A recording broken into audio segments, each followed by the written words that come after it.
حافظ ذہبی رحمۃ اللہ علیہ نے سیر میں، اور یہ طبرانی میں بھی واقعہ ہے، ذکر کیا ہے کہ حضرت عبداللہ ابن عمر رضی اللہ تعالی عنہ اپنے غلام نافع رحمۃ اللہ علیہ ان کے ہمراہ صحرا میں گئے۔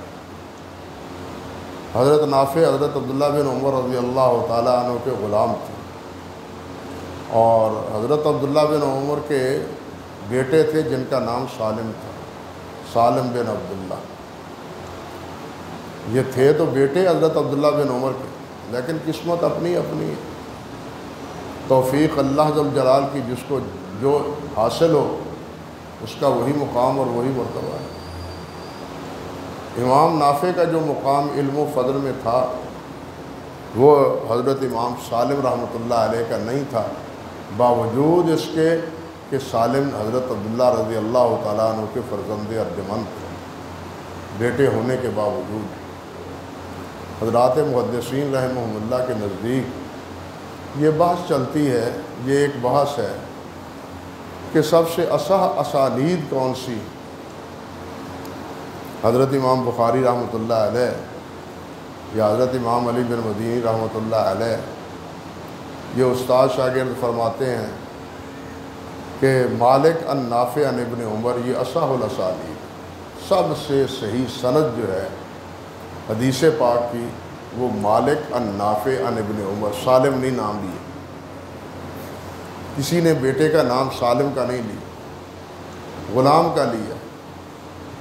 بلکہ ایک دفعہ حضرت نافع رحمۃ اللہ علیہ سے کسی نے پوچھا کہ آپ بڑے عالم ہیں یا سالم بڑے عالم ہیں؟ اب ان کی جواب سنیے، حکمت سے بھرا ہوا۔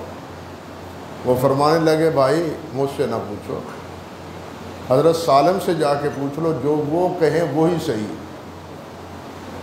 یہ نہیں کہا کہ مجھے اللہ نے بڑا علم دیا ہے، نہیں، یہ بھی انکساری اور عاجزی کا ایک انداز ہے، ایک اسلوب ہے، اور حقیقت کا اظہار بھی ہے۔ ہاں، آج کل تو کسی سے پوچھ لو تو پھر وہ سمجھتا ہے کہ جناب مجھ سے بڑا عالم ہی کوئی نہیں ہے، مجھ سے بڑا مبلغ اور خطیب اور مولوی نہیں ہے، اللہ معاف فرمائے۔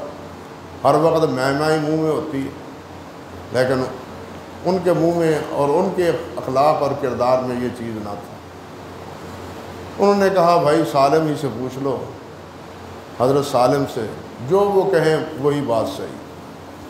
تو وہ سمجھ گیا آدمی، اور اس نے جا کے یہ جسارت نہ کی کہ حضرت سالم سے پوچھوں جا کے کہ تم بڑے عالم ہو یا نافع بڑے عالم، وہ اسی جواب سے سمجھ گیا۔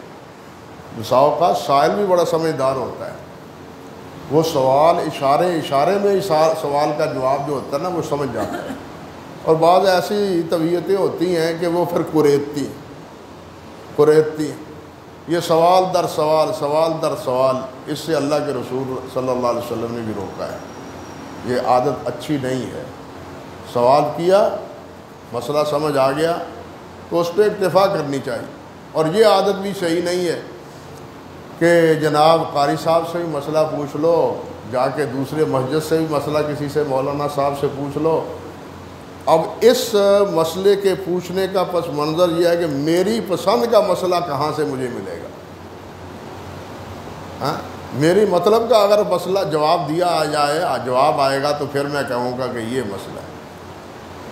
یہ اسلوب بھی غلط ہے، یہ طریقہ بھی غلط ہے۔ اگر ایمان لانا ہے، آپ نے ایک عمل کرنا ہے، تو جو مسئلہ قاری صاحب نے آپ کو سمجھایا اللہ کے فضل و کرم سے، وہ کتاب و سنت کے مطابق ہی سمجھایا ہے۔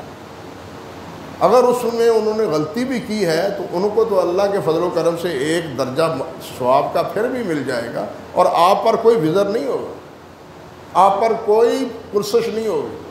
اگر بالفرض ان کے بتلانے میں غلطی بھی ہوئی ہے، آپ نے وہ عمل کر بھی لیا ہے، تو آپ پر کوئی قدغن نہیں ہے، کوئی اعتراض نہیں ہے، کیونکہ آپ نے ان سے یہی پوچھا ہے کہ اللہ اور اللہ کے رسول کا فرمان اس بارے میں کیا ہے۔ اب وہ ذمہ دار ہیں کہ وہ اللہ اور اللہ کے رسول کا فرمان بتلائیں، ہاں، اور اگر اس کے بتلانے میں غلطی بھی ہو گئی ہے تو وہ بھی مجرم نہیں ہے، اور آپ اگر اس پر عمل بھی کر لیں تو آپ بھی مجرم نہیں ہیں۔ اس لیے یہ بھی عادت جو ہے نا، فلاں سے بھی پوچھو، فلاں سے بھی پوچھو، یہ بھی طریقہ درست نہیں۔ عمل کرنا ہے تو پوچھ لیں اور اس پر اللہ کا نام لے کے عمل کریں۔